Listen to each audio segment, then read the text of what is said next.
Dasma Shqiptare 2017 prezanton. Unë kam ikur në Itali që kur isha 20 vjeç.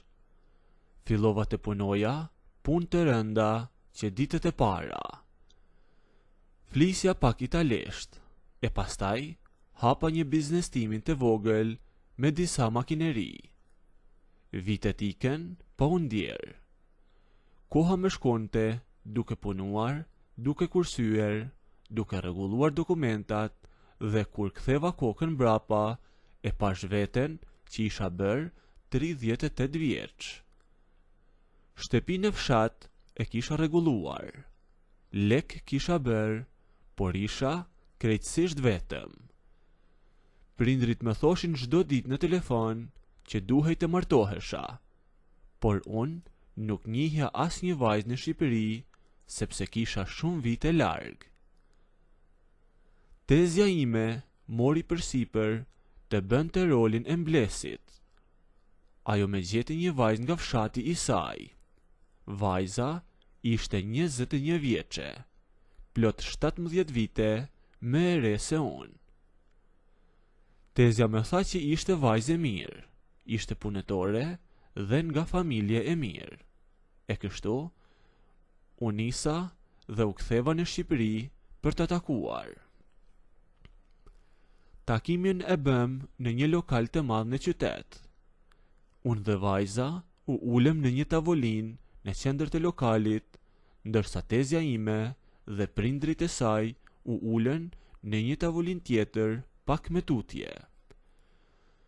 Thjesht sa për të na lënë hapësirë që të flisnim vetëm ne të dy. E vajza dukej tamam ashtu siç e kishte përshkruar tezja, e qetë dhe e sinqert.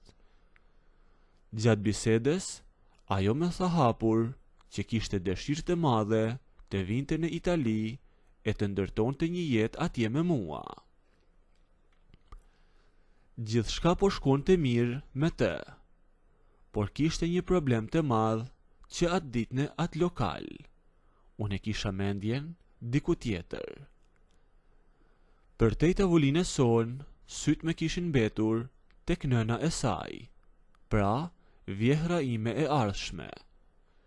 Ajo ishte një grua vetëm 40 vjeçe, vetëm 2 vite më e madhe se unë.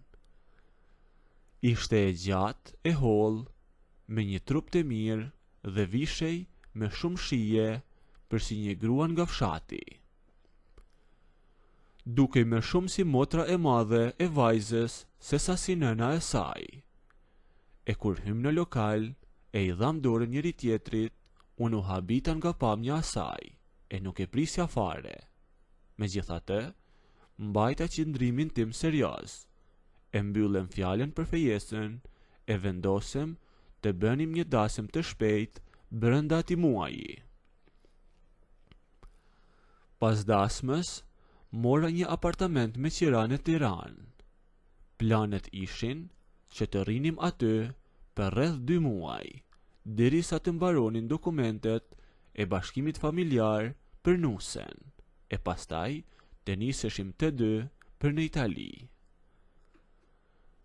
Në ditët e para në Tiranë, gjithçka ishte e qetë, por shumë shpejt vjehra filloi të vinte për vizitë. Në fillim vinte për të pirë kafe dhe ikte. Pastaj filloi të rinte nga pak më shumë, derisa nisi të merrte rroba me vete dhe qëndronte me javë të plota tek ne. Apartamenti kishte 2 dhoma gjumi, kështu që vendi nuk na mungonte. Por prezenca e saj e ndryshoi krejtësisht atmosferën e shtëpisë. Në fillim unë rria shumë serioz, e mbaja distancen dhe flisja pak, ashtu siç i ka hije një dhëndrit e ri edhe pse isha në shtëpitë e vet. Por e vura re që ajo nuk kishte asnjë ndrojtje. Ishte shumë e lirshme në shtëpi. Fliste me të qeshura, hidhte kunja, e shihja që her pas here me bënte provokimet e vogla, duke me pyetur për jetën time në Itali, apo duke me ngacmuar për faktin që isha një beqar i vonuar. Fillova edhe unë të dilja nga guaska ime, dhe t'ja ktheja ato kunjat me të njëjtën monedhë. E një ditë, nusja kishte rënë të flinte gjumë në dhomë, ndërsa unë dhe vjehra po pinim kafe në balkon, ndërkohë që ajo po fliste për fshatin e saj. Në mendjen time ndodhi një shkendi. Zëri i saj, mënyra se si i lëviste duart kur fliste, dhe fakti që ishte nga fshati i tezës sime, më sollen një kujtim të vjetër. E kisha parë këtë grua shumë vite më parë. Unë kisha qenë akoma pa i bërë 20 vjet, pak para se të ikja në Itali. Kisha shkuar tek tezja për një gëzim familjar, e aty kisha parë një vajzë rreth të 20-tave, një vajzë të gjatë e shumë të pashme në atë kohë, që ishte komshia tezës. Me kishte pëlqyer jashtëmase atëherë, e kisha mbajtur mendjen të ajo gjithë ditën. Por në atë kohë, nga që isha i ri, isha edhe shumë i turpshëm. E fakti që ajo e dija që ishte pak më e madhe në moshë se unë, me bënte të kisha turp t'i flisja apo t'ja shprehja pëlqimin. Ajo ishte një nuse e sapo martuar në atë kohë. Edhe kishte bërë edhe vajzen kur ishte shumë e re, dhe jetët tona kishin shkuar në drejtime krejt të ndryshme. E kur e kuptova këtë gjë në balkon, nuk mund ta mbaja për vete, pasi që kuptova që ajo vajza e herë tashmë u bë vjehra ime. A di që ne të dy jemi parë para 18 apo 19 vitesh, i thashon. E ajo e la me njëherë filxhanin e tavolin. Çfarë thua, ku jemi parë ne, me pyeti ajo. I tregova fije për pe atë ditë tek shtëpia tezës. I tregova se si e kisha parë, se si ishte veshur, dhe se sa shumë simpati kisha pasur për të atëherë, por s'kisha pasur guzim t'ja thoja, e tashmë unë po ja tregoja të gjitha këto vjehrësime. Ajo dëgjonte e habitur, pastaj qesh i lehtë e u mbështet mbrapa në karrige duke më thënë: "A she që pas ka qenë shkruar të jemi bashkë në një farforme. Në vend që të kisha unë burr, tani të ka vajza ime", me tha ajo. Por, sa po mbaroja të fjali, e kafshoj pak buzën e poshtme dhe ma shkeli syrin. Që nga i moment, çdo gjë tek unë u ndryshua. Ajo barriera mes dhëndrit dhe vjehrës u thye plotësisht. E në mëngjezet që pasuan, unë e kuptova që ajo po krijonte situata që ne të dy të mbeteshim vetëm, sepse rreth orës 8 të mëngjezit ajo zgjonte vajzën e saj, pra gruan time, e i thoshte të vishte shpejt rrobat e të zbriste poshtë tek furra e bukës për të blerë byrek të ngrohtë apo bukë të nxehtë. E kështu, nusja zbriste poshtë dhe ne mbeteshim vetëm në apartament. Vjehra vinte rrotull në kuzhinë, me përgatiste kafen dhe ngacmimet me fjalë ishin bërë të përditshme. E njën nga ato mëngjeze, ndërsa ajo po rregullonte disa pjata tek banaku, unë i shkova pranë, e pasi kishim folur aq shumë me nënkuptime, sa që nuk kishte më nevojë për fjalë, e u ofruam tek njëri tjetri, e u puthem shpejt. Ishte thjesht një puthje atëherë, sepse të dy e kishim mendjen tek dera e jashtme.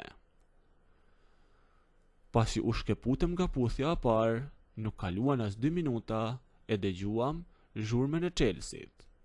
Nusja hyri brenda me qeset e byrekve në dorë, e ne u sollëm sikur s'kishte ndodhur asgjë. Por ajo puthje e shpejt e la situatën të ndezur. Ne kërkonim një moment të dytë. por menuse në shtëpi ishte e pamundur, e mundesia na erdhi menjëherë pas 3 ditësh. Ishte rreth orës 5 pasdite. Nusja kishte lënë takim me disa shoqet e saja që i kishte njohur në Tiranë. U vesh, u begati, e na tha që do të vonohej pak, sepse do rinin tek ai lokali për te qendrës. E pasi u mbyll dera jashtme, në atë apartament ra një qetësi absolute. Unë u ula në koltukun e sallonit, e ndërsa Vjehra ishte në dhomën e saj. Prita pak minuta, derisa u sigurova që vajza e saj, pra nusja ime, nuk po kthehej për ndonjë gjë që mund të kishte harruar. Pastaj pash Vjehrën që ishte kthyer nga dhoma. Ajo erdhi drejt sallonit e unë në divan përballë meje. Për pak kohë vetëm folëm. E shikoheshim në sy, edhe i buzëqeshtim njëri tjetrit. Bisedonim për atë kohën e vjetër, e për faktin se si ndonjëherë jeta i bën ca rrotullime të çuditshme që nuk i parashikon dot kurrë, por unë i thoja, e gjithë kjo ka ndodhur për një arsye. Me të vërtetë që ka qenë shkruar që ne të dy të jemi bashkë. Të thash që fati i ka planet e veta, më tha ajo. Po i thash, por fatin nga njëherë vonohet shumë.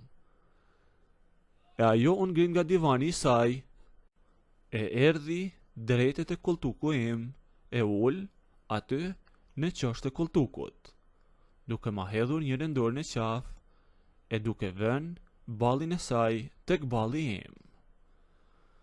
Tashme nuk ishte më nxitim e as frikë se mos hapej dera nga momenti në moment.